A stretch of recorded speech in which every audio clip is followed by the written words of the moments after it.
यहाँ पर आपका कुछ एग्जाम्पल लिखा हुआ है, तो एग्जाम्पल के थ्रू समझते हैं कि कहाँ पे हम लोग ए का यूज़ करेंगे, कहाँ पे एन का यूज़ होगा और कहाँ पे द का यूज़ होगा। ठीक है, तो आइए सबसे पहले हम लोग एक बार रिकॉल कर लेंगे कि ए और एन का यूज़ कहाँ पे किया जाता था।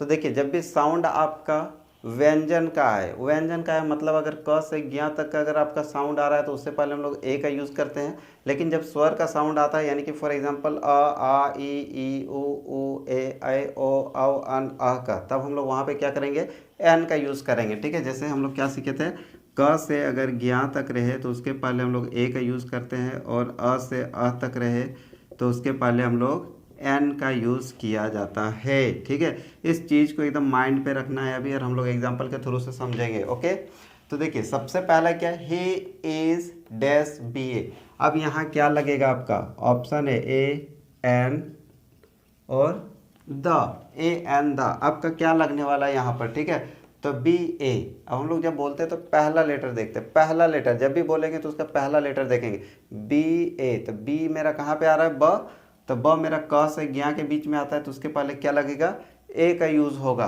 ओके, तो यहाँ पर हम लोग क्या करेंगे, ही इज़ अ बी ए, यानी कि वह एक बी ए है। ठीक है, यानी बैचलर ऑफ आर्ट्स, समझ में आया, बी ए का full form bachelor of arts. Next है डैश सन इज हॉट।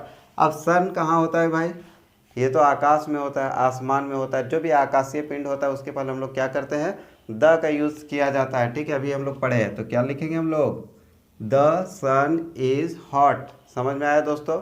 अब हमारा नेक्स्ट एग्जाम्पल है dash T was sweet. T was sweet, इसका मतलब क्या होता है, चाय मीठी थी। ठीक है, अब चाय मीठी थी तो हमको कैसे पता कि चाय मीठी थी, इसका मतलब हमने पिया था।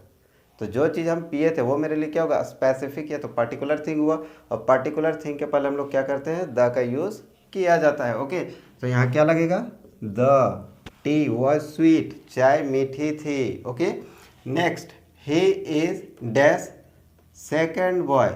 अब ये सेकंड मेरा क्या है, first second third fourth fifth, अभी हमने बोला था ये मेरा क्या है, ऑर्डिनरी नंबर है, तो ऑर्डिनरी नंबर के पहले क्या होता है, द का यूज़ किया जाता है। ओके, तो he is the second boy, यानी कि वह दूसरा लड़का है।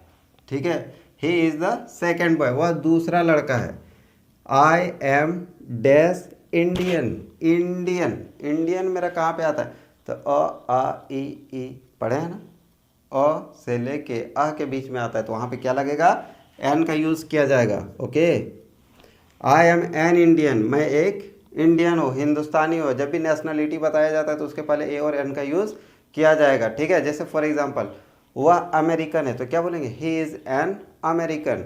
वह एक यूरोपियन है तो he is a European. Okay, समझ में आया।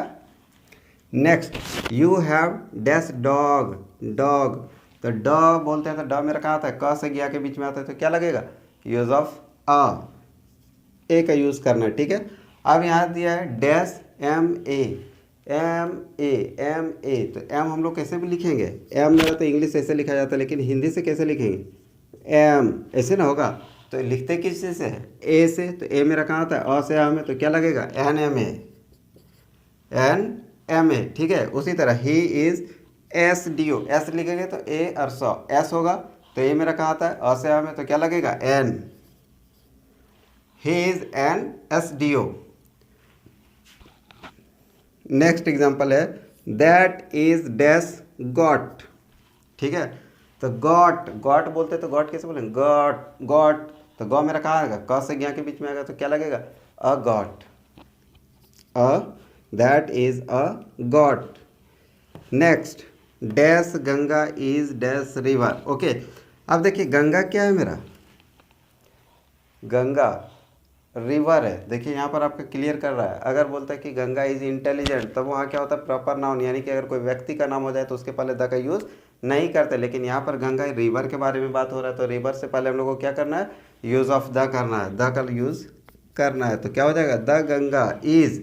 अब यहाँ क्या लगेगा, तो रिवर, रिवर, रिवर मेरा कहाँ आ रहा है, क से ज्ञ में र आएगा, रिवर र, तो क्या लगेगा, ए, तो the Ganga is a river. समझ में आया, पूरा क्लियर में। अगर वीडियो को आप दोबारा देखिए, अगर नहीं समझ में आया तो वीडियो को दोबारा देखिए, हम कंफर्म करते हैं कि आपको ये समझ में आ गया होगा। और अगर आपने इस चीज़ को अगर अच्छे से पढ़ लिया तो आप कभी भी कंफ्यूज नहीं होंगे, चाहे कॉम्पिटिटिव का एग्जाम हो या तो आपका क्लास का एग्जाम हो, ठीक है। आप सारा मार के आइएगा और इसमें से क्वेश्चन 1% नहीं 100% रहेगा, ठीक है। इसलिए बिल्कुल इसका अच्छे से तैयारी कर लीजिए। और in the field of spoken English you will always use of a, an and the, okay।